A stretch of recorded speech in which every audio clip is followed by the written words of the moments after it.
In Chapter 16, we'll be talking about the economic growth and how we know that our economy is growing. Lesson 1 is all about aggregate supply and demand, and remember that aggregate just means total. So when we look at that, we define economic growth as an increase in real GDP. And just as a reminder, real GDP means that we are taking the inflation factor out of the measurement. So real GDP, when we see growth in the real GDP, then economic growth is expanding. So a nation is producing more of its goods and services. It still doesn't solve the problem of scarcity, but we are producing more. And to promote growth and economic studies to find out how they work and what can be done to make them better and more productive. And the first place they begin is with the interaction between supply and demand. So aggregate supply is equal to the total quantity of goods and services producers are willing and able to make at various price levels in a specific time period. It's the sum of all goods and services produced.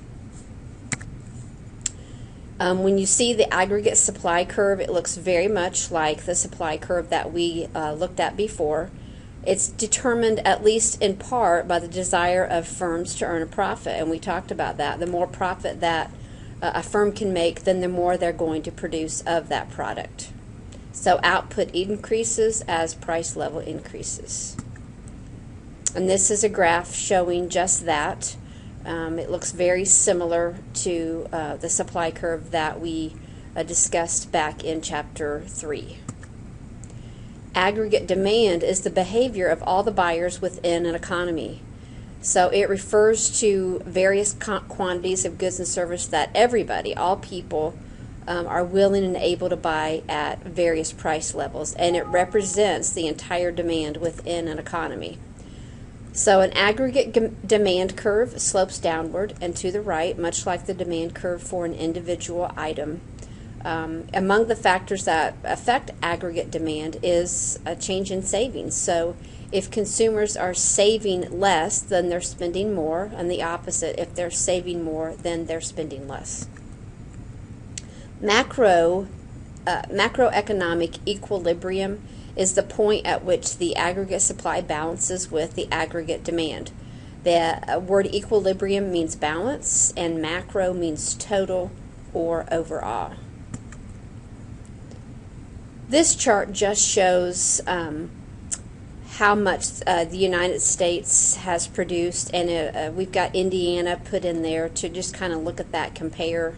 You can see that Indiana we're really high at grain and oilseed milling, but so is the United States. So economic growth, any time that we are producing more goods and services at a faster rate than the rate of population, then we are growing. Economic regression is if real GDP stays the same, but the population increases. So we've got more people, but we're not outputting any more product. That would be regression. Economic stagnation is if real GDP and population both increase at the same rate. So the relationship between the two of them does not change at all. Real GDP per capita. Now this is what we look at when we look at the standard of living in a country, and we'll compare many countries when looking at this chapter to see where we stand as a country and where other countries stand. So the measurement is the total population divided by, the total GDP divided by the total population. And this graph on this slide just shows a few countries and how they have increased from 2004 to 2009. Notice that some of them have greatly increased while others have stayed relatively the same.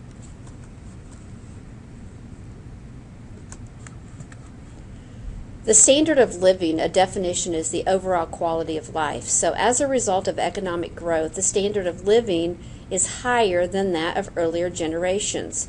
I mean, you and I probably don't want to go back to the horse and buggy generation. We probably don't want to go back to dirt roads and not having highways that we can travel on. So if we look at over the decades, over a century, our standard of living here in the United States has definitely improved.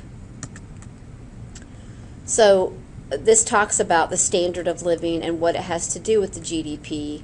And we'll look at some examples. This number on Niger at GDP per capita of $900 is about the same, even though this is an older figure. But we'll look at some current figures so that you can understand how we measure standard of living by using the GDP per capita.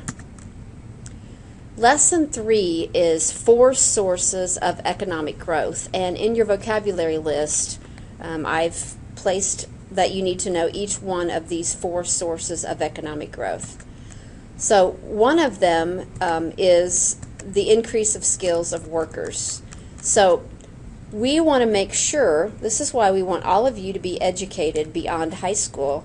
We want to make sure that all of you are skilled in some trade so that you make more money, not just for yourself, but for our country in general. So if you just have on-the-job training, at least that's better than high school, but that's still not as good as what you would earn with a bachelor's degree or something advanced. Notice in this image, I didn't say that, but in 1950, only 8% of all the workers in the United States had a college education. So that's greatly increased in today's numbers.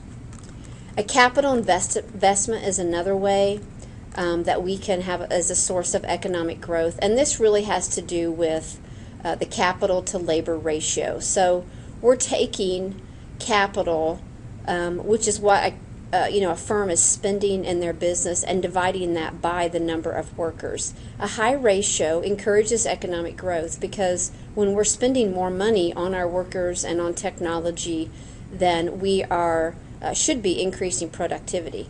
If you make no investment in capital equipment, then your production will probably decrease and your economic growth will probably slow. So we want to invest in our businesses. We want businesses to put money back to reinvest into their companies.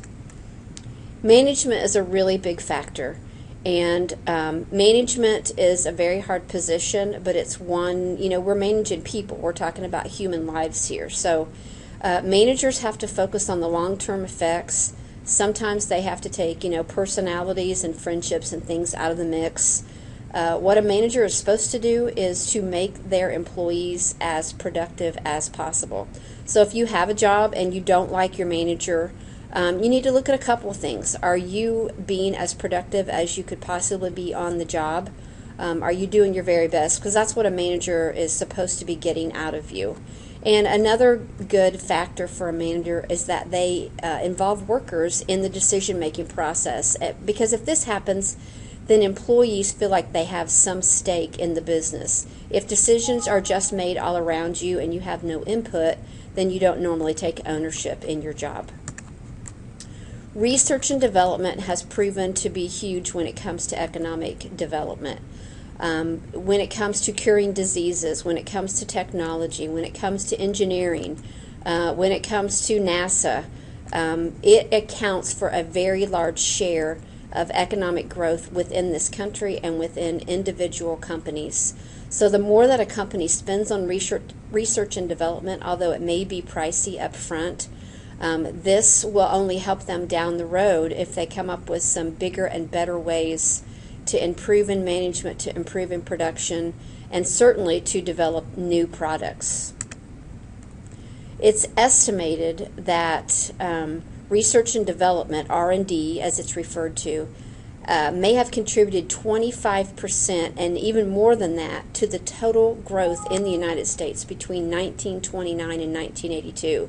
So that's quite a significant number.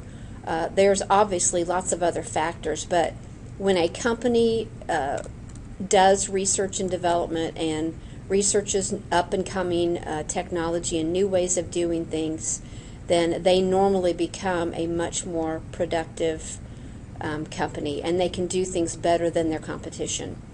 Be prepared